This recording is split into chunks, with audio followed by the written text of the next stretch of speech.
Imagine, if you will, waking up one day to find that your right to vote, your voice in the so-called democratic process, has been stripped away, not because of anything you did, but because of who you are.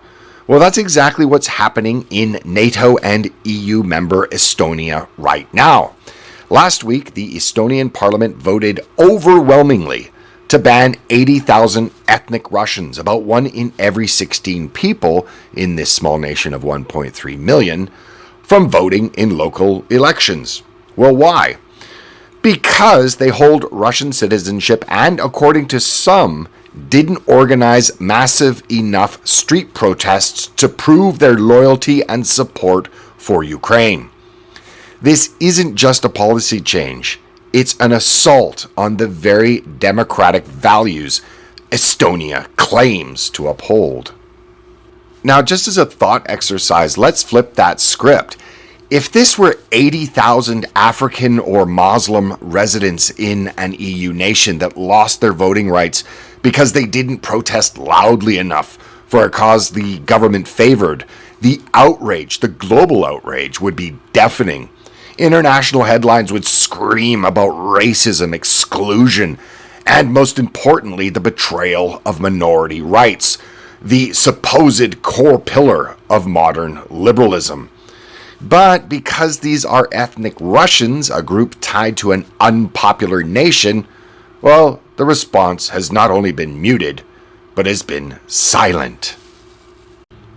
Estonian leaders, for their part, call this attack upon their Russian minority as a security imperative, pointing to Russia's so-called aggression. Fair enough, geopolitics is messy, but punishing a minority for their heritage or citizenship rather than their actions isn't justice, it's collective blame.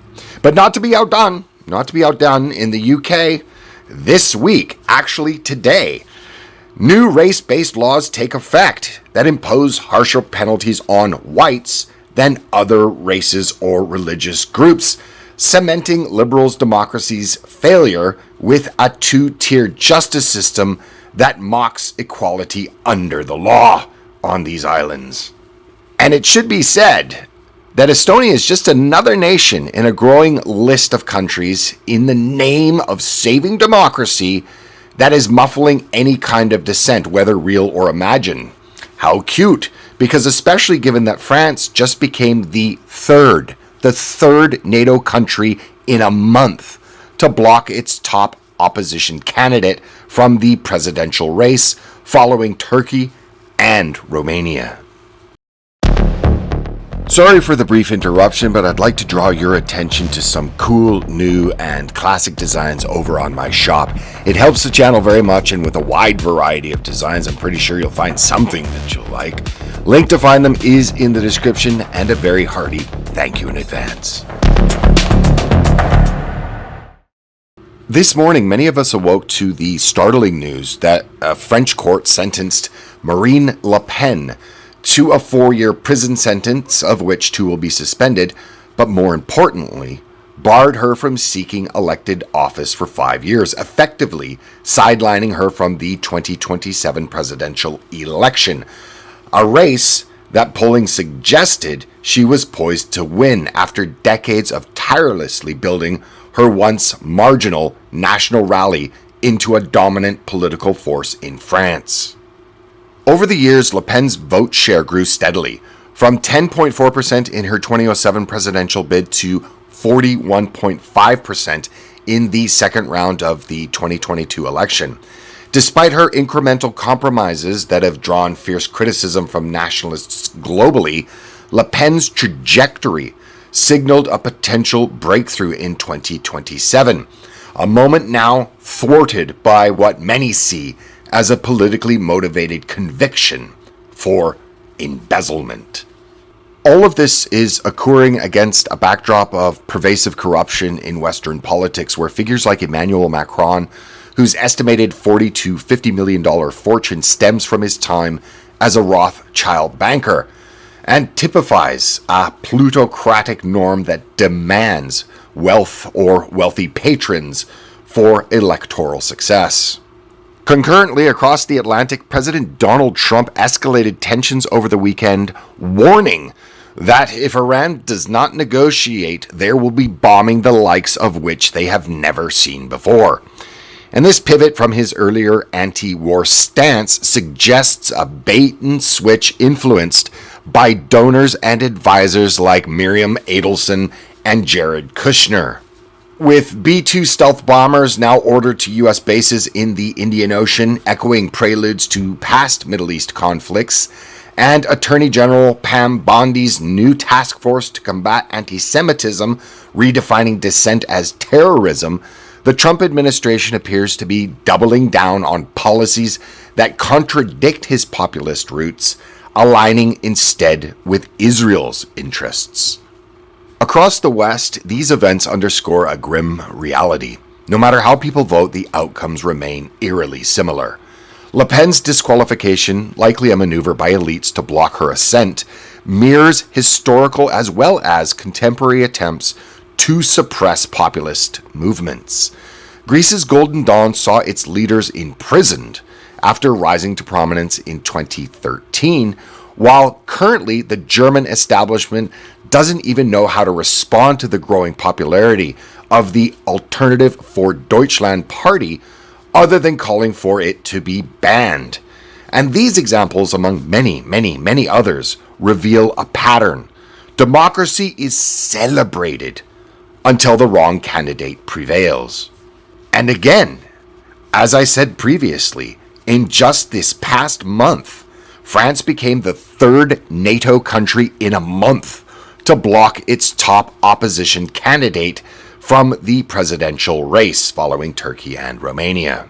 But in my opinion, the sidelining of Le Pen is perhaps the most profound delegitimization, or what could be called a mask-off moment, exposing the utterly hollow nature of liberal democracy in the West so far this century.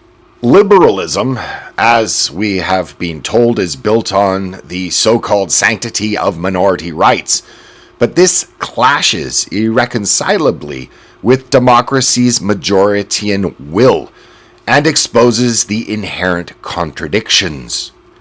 Unable to tolerate populist outcomes, liberalism undermines its own democratic foundation, thus devouring its legitimacy.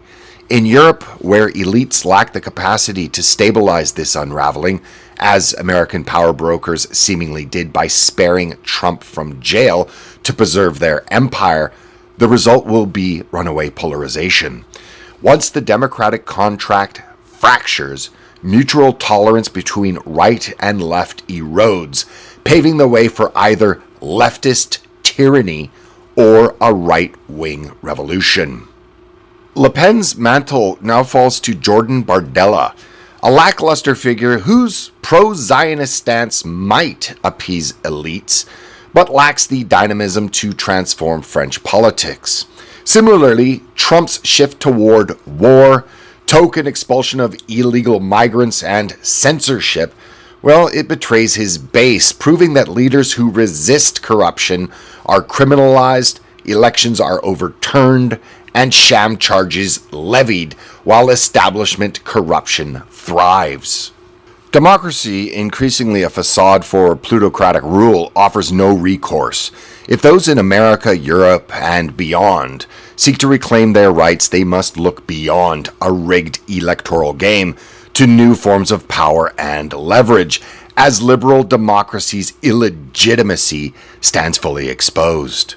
Put simply, a corporate-ruled system where democracy is theater, propped up by a compliant media, hollow elections, and politicians who dance on marionette strings to the demands of those who have bought them before the elections have ever even commenced, voting harder or voting like hell will get people nowhere, and that much is clearly evident. Obviously, voting isn't about what people want. It's about which pools of large capital can purchase the most leverage, making democracy a farce-driven kabuki theater. And if you believe otherwise, you are naive at best. So thank you very much for watching. If you liked the video, please check to see that you are still subscribed. Also, check out the link to my amazing merchandise. Link is in the description. Again, thanks, and I'll see you in the next video. Bye for now.